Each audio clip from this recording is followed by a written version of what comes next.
Buenas tardes, mi nombre es Francisco José Tejada Hernández, profesor de la Universidad Pablo de Olavide, pertenezco al área de conocimiento de Derecho Romano y buenas tardes desde Sevilla. Como marca la inveterada costumbre universitaria, agradezco la aceptación de mi ponencia en esta tercera edición de este congreso sobre innovación y tendencias educativas. En una conferencia en el University College de Londres, dictada en 1926, Maurice Amos, abogado, juez y profesor inglés de Derecho, afirmó que la codificación era una de las grandes actividades y de los grandes vehículos de civilización. Para explicar a sus compatriotas lo que eso significaba y lo que ésta podía lograr, propuso un caso hipotético.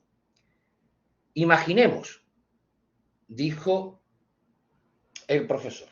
imaginemos que el duque de Wellington, el comandante en jefe del ejército británico durante las guerras napoleónicas, hubiese tomado el poder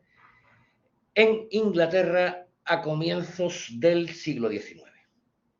Imaginemos que después de hacerlo, pidiese a importantes juristas que preparasen un código civil basado en los comentarios de Blackstone. Y supongamos que este código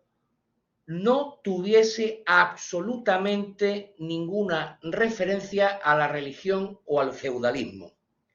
Que este código de Wellington, entre comillas, se aplicase no solo en Inglaterra, sino también en Escocia, y que tras su promulgación todas las costumbres y estatutos anteriores dejaran de existir. Este escenario, decía Amos, debería dar a los ingleses una idea precisa de lo que Napoleón había logrado al crear un código que unificó, democratizó y simplificó el derecho civil francés. También debería explicarles, continuaba el profesor inglés, por qué el modelo francés fue imitado en todo el mundo, mientras que el sistema anglosajón solo lo siguieron los países que están o estaban sometidos directamente al Imperio Británico. Pues bien, he utilizado esta introducción en la idea de que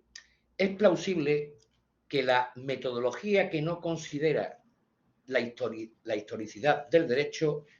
en la idea de la continuidad histórica o interrupción temporal de sus categorías jurídicas e instituciones, incluyendo las razones científicas de la ubicación de las mismas en una concreta cronología, puede imposibilitar unos resultados satisfactorios tanto en la docencia jurídica como en la propia investigación del derecho. Por tanto, historia y comparación jurídica se erigen en recursos cuya combinación ayudaría a explicar por qué en puridad no podemos contextualizar el reconocimiento de los derechos humanos antes de la Declaración Francesa de 1789 o la formulación y garantía de los derechos fundamentales y libertades públicas con anterioridad al constitucionalismo que surge tras la Segunda Guerra Mundial.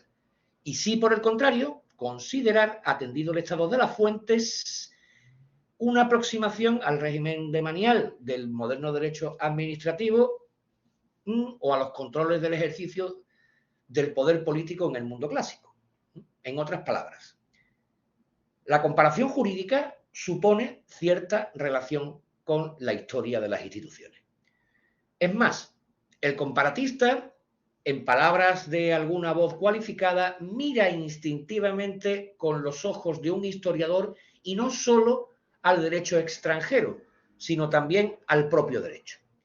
Sin embargo, la atención retrospectiva de determinadas instituciones, comparándolas horizontal o verticalmente con la mirada del estudioso del derecho comparado, no pueden considerarse historia del derecho, al igual que la historia del derecho tampoco representa el objeto primordial o fundamental de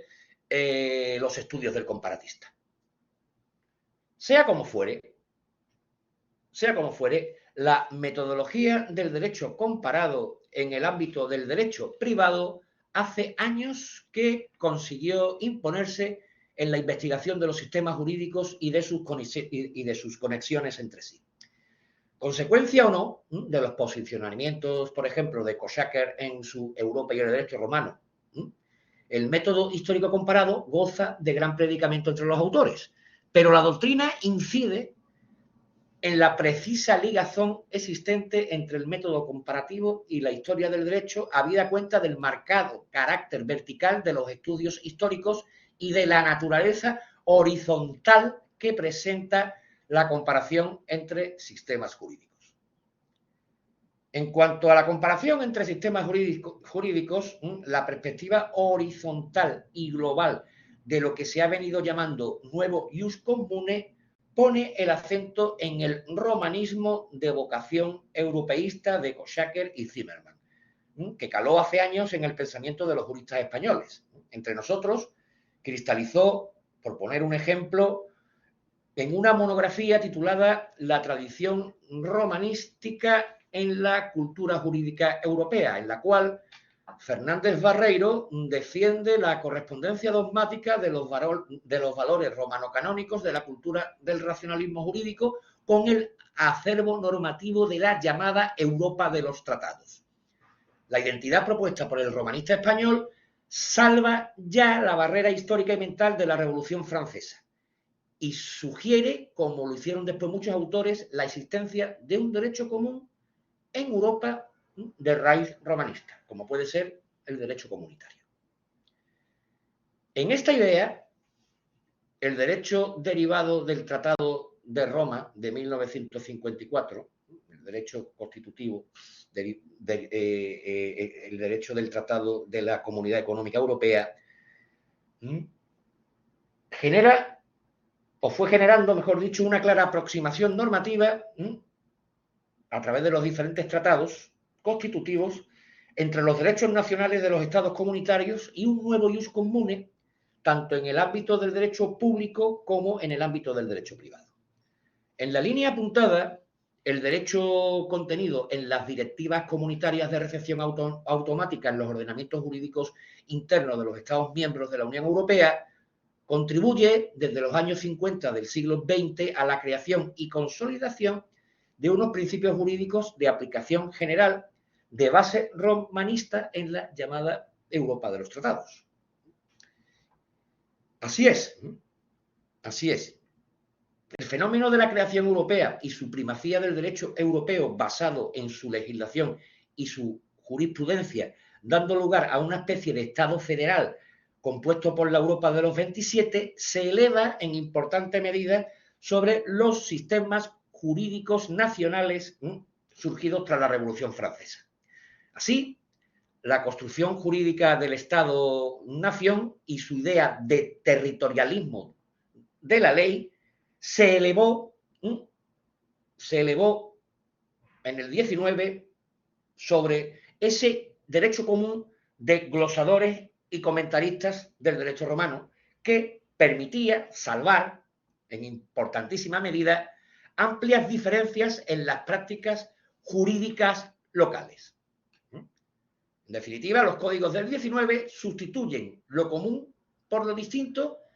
identificando el derecho con la legislación. Y esta es la base de lo que conocemos hoy por la doctrina inglesa precisamente como civil law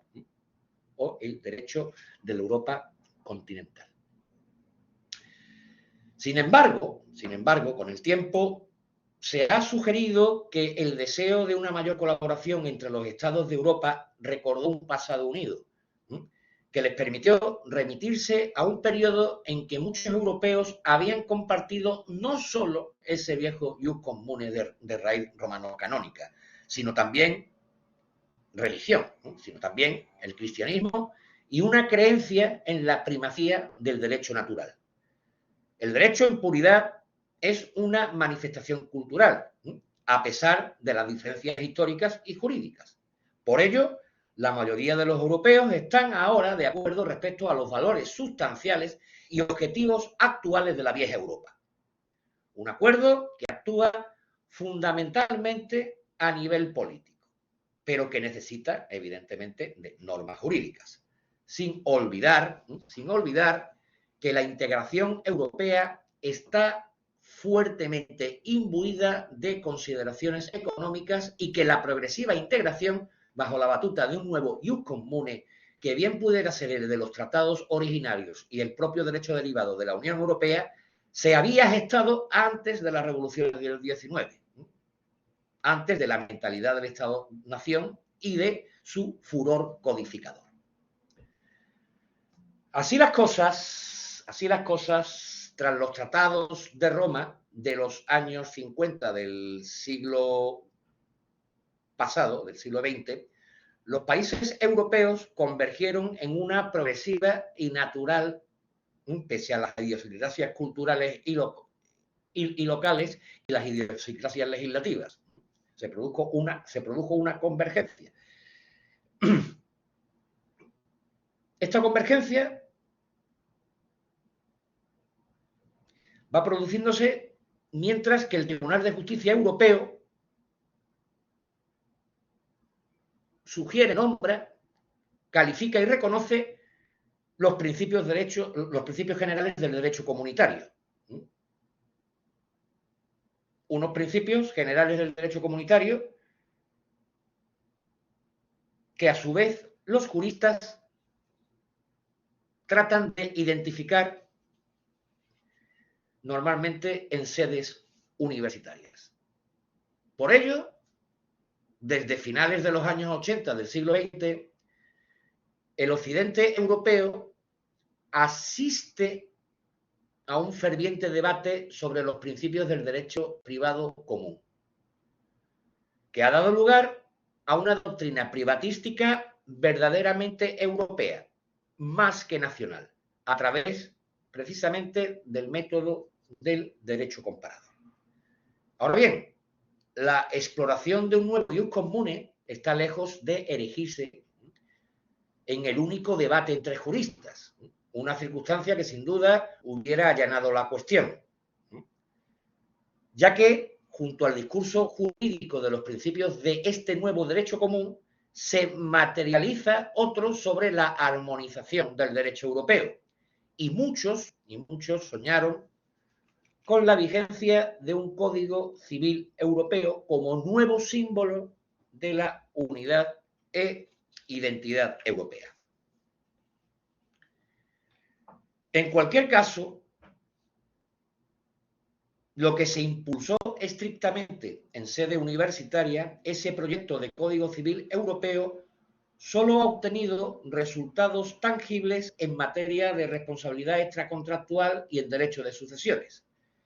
En el resto del panorama institucional del derecho privado, el derecho interno de los países miembros y las diferencias culturales de Europa han podido frenar ese Código Civil Europeo del que ya se habla poco.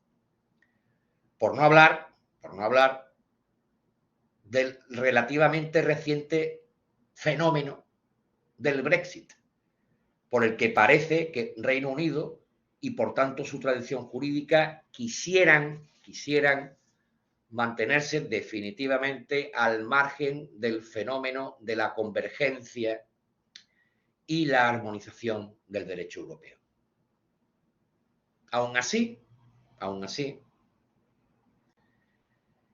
como línea o como premisa general de esta ponencia, todo lo conseguido hasta ahora en cuanto a la armonización jurídica de la Europa de los tratados e incluso en cuanto a su convergencia, parte del derecho comparado. Un gran desconocido a pesar de su larga trayectoria histórica como método de estudio del derecho interno y de los ordenamientos jurídicos extranjeros. Nada más y muchas gracias. Quedo a disposición de todos ustedes a través del procedimiento que plantea este Congreso para aclarar toda la cuestión o toda cuestión que entiendan ustedes conveniente. Muchas gracias.